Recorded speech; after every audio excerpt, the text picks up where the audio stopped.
संध्यागी मतमनी से गणेश मंदिर से मम्मे असी जो जोली से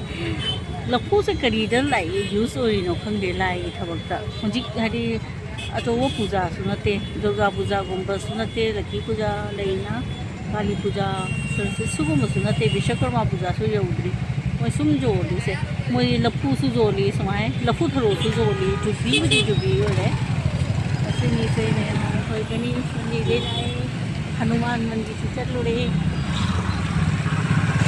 सिना सोना खोगी लंबी लेथोरे अपन मफा होना चटनी हलके नसीसु मैम सैटरडे ने तिल्ले दिन जो पे है से मोय कीर्तन फम दोनी आसामीना हनुमान चालीसा ने मोयने पारी हली से इनी कीर्तन खोरम लोरे मोय थोंग से ट्यूसडे दी सी थोंग से लो थिंगी असों साइड पे चटपटी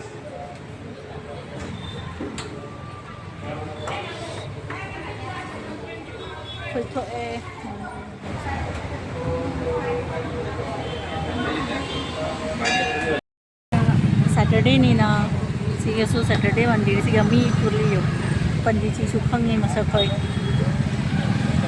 सिगना कॉस्मेटिक बोले सैटरडे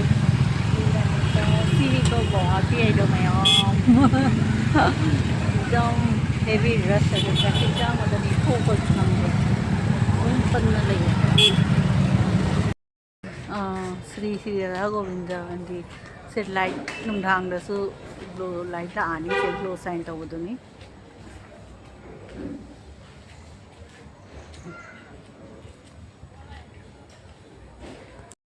फ्लैग से में नसी ग्लो साइन लाइट सिनदी फजे उद्रे हाना की चीज मम में मुनी जम मोज आदगी जम लाई मी जम कोरे से अदु जेंगो लामने नुंथांग लाइट थालगा कमाय तौरी है ना सुम अखोई कैमरा बा वीडियो फोटो नत्रदी ने सुम फजना उई सिगदी लाइट की रिफ्लेक्शन से सोंदसु लाइट लेरबनी ने पोचे क्लियर लागतरे सी मैम सी सुम शेयर तौरके ना तौबनी सोंदे हानागी से क्या मल्ले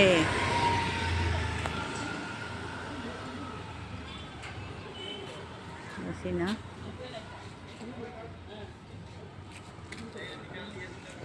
अरे सीना निंगसिंग खुदम मंदिर की जुम्फम्बु कनबिरम्बा दे लैखिद्रब थेंगवाई जम मनी सिंगो मखादना एसएस श्री श्री राधा गोविंद मंदिर सेवा मरुबा सामने के मोय सागे जे थेंगवाई जमनी को थेंगवाई जमनी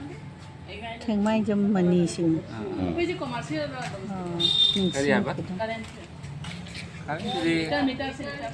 डोमेस्टिक नहीं है असीना अखोई मखाता नपतोयबा सीना को कदाई द मफम से नप पसे हम घर से की मंदिर ये सिगे ओगेदा माने आदि नप पसे जाय मयाय जगह मयाय होय मथक नप न फदना गो आगी मत गरी लैसे दोन द असे मखा नप पसे जाय बा कमाय असी गोल्डन से स्माई थमदोय नत्रा रे देखाय जिंगल समाय न थमले मी थमले जो मंगान से का अदो सेलो फो खिदो ने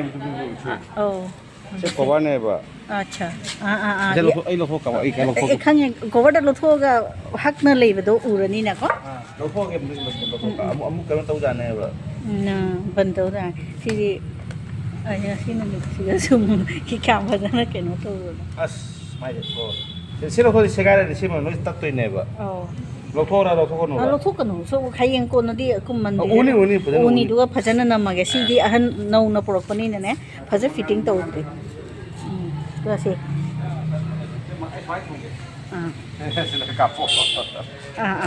हजी हजी फजन हाइरो से निंगसिंग खुदम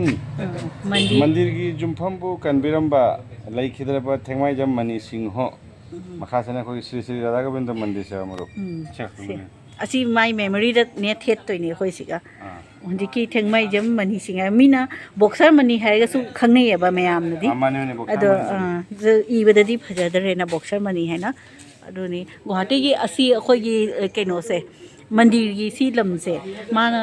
कनबिरम्बा हदी संगबा कनबिरम्बा हाय तारे ने संग थम्बा सिसे केयरटेकर हाय तारे माकना फजना सिगा ने केयर तौना थरम्बगी संगबिरम्बगी मा असी लमसे केनो तौना लेरिनेबा मंदिर की लमसे ओइना लेरिने सिने basin दुसी थमनी ngasi asisu lae akhoi kenor se akhoi hoarding sisu lae aduga hujiki memory oina leiba si akhoi gi Guwahati da si mandir se Meitai gi mandir se akhoi mandop se kanbiramba haitare si lamse adugi mi gi memory da su ada ina thammani makha da khangde ka da thep toino phayeng khona mayam tanaraga napna thammani my memory da leina bai boxer mani hai kauri lei hidraba thengmai jam mani ai utli dani sini ngasi mandir da lakna ji nongai re sini mando sini hana gi duni la marak ta udre asi di sung lei jara sanu phana phajare son side na atopa gi ni moi gi Vishnu mandir hai na I hai ro udre nungaire mandir mandop si ke su mayam sum khara tilamme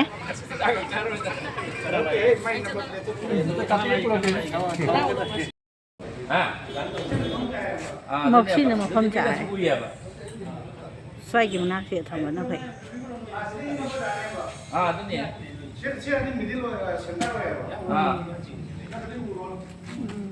hoi mayam na uba mafam da to dani sini sanda da khoi mando gi phibam चलो से हजारों है मखा तंग ने आबे से base को पुगे मिस्त्री का ताना का तोता बने ओए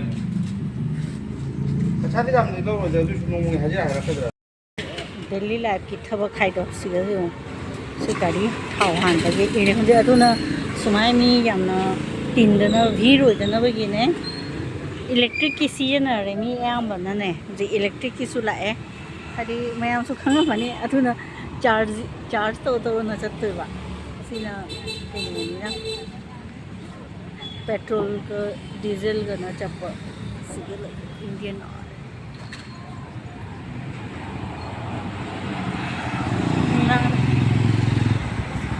सुम नुआई नुसिटी सिबली ओलांग नसु सिगसु सड़क ते जो सब्जी बाजार फुटपाथ सुम जो लेके गई ना येंगे मायरीन आलू ने तिलौ ने थबी ने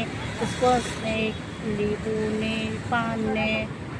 खामेनी कैंपी तो सीसे मचा जाते मोरोक मान बदली तो ने गाजर ने सी जो से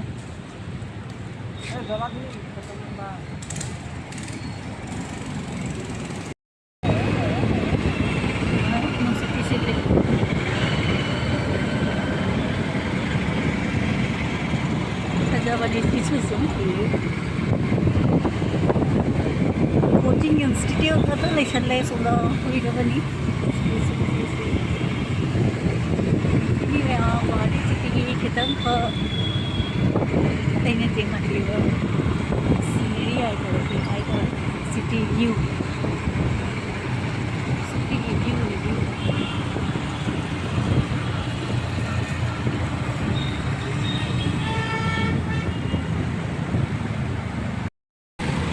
हनुमान मंदिर लाचित नगर है श्री श्री असिगसु हनुमान मंदिर ले ngasi animak ama takna khairu katla mai mitha pa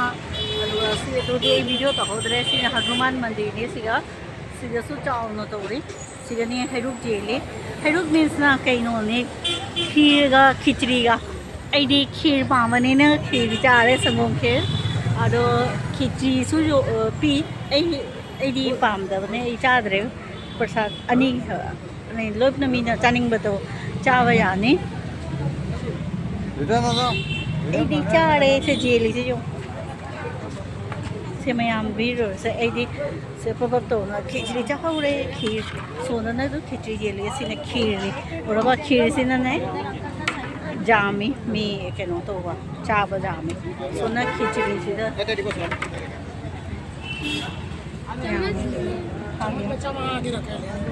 चम्मच सुपीरी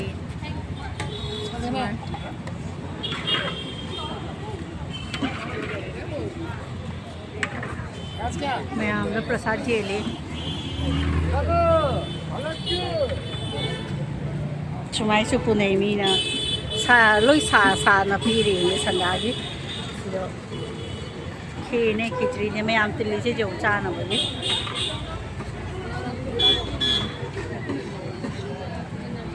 सोना रेडियो तो माने हनुमान की सिगा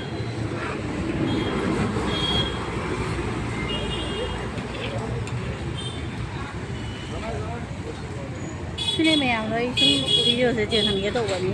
सोना कंदा से सानरी में आम से लौनरी से झील नहीं सोदा खिचड़ी का खीर का ये ले सोना ना हम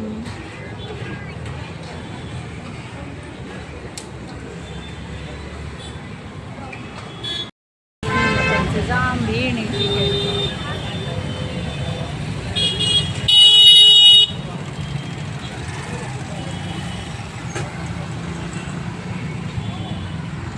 गाड़ी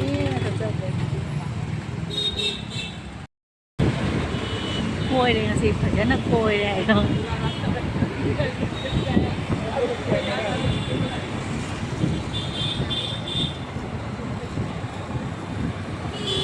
नोंग फजती फजरे नोंग चुगद्रा खंगे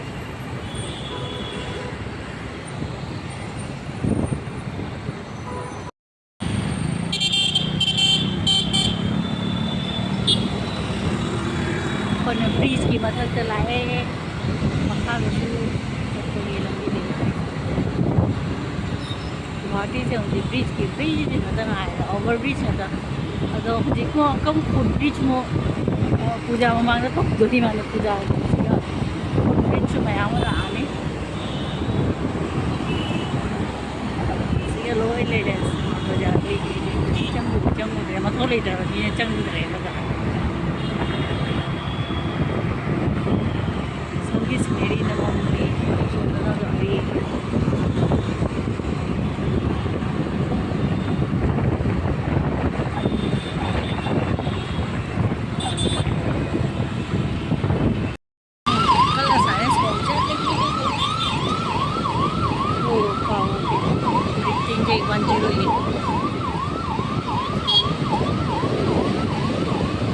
एम्बुलेंस की वजह से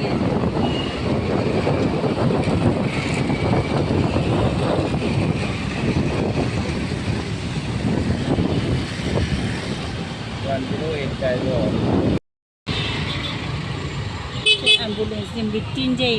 सिगदब लेरसु कनगनी अदुना 108 एमरजेंसी गवर्नमेंट मसाना ममिंग 108 एमरजेंसी गाड़ी से 108 से कॉल तौरगा कनो एम्बुलेंस ने से एमरजेंसी से को जानी ना अना कल्लगा हॉस्पिटल चगदब लेरदी 108 मीटिंग जाए ममिंग तो यदि हिंगने मीरो सिगे चलके फ्लाईओवर से लाइट तो दिवाली तो मैं सजाएगा फजी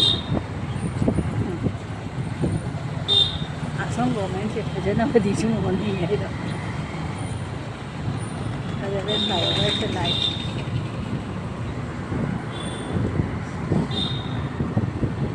दिवाली फ्लाईओवर दिवाली हो रही है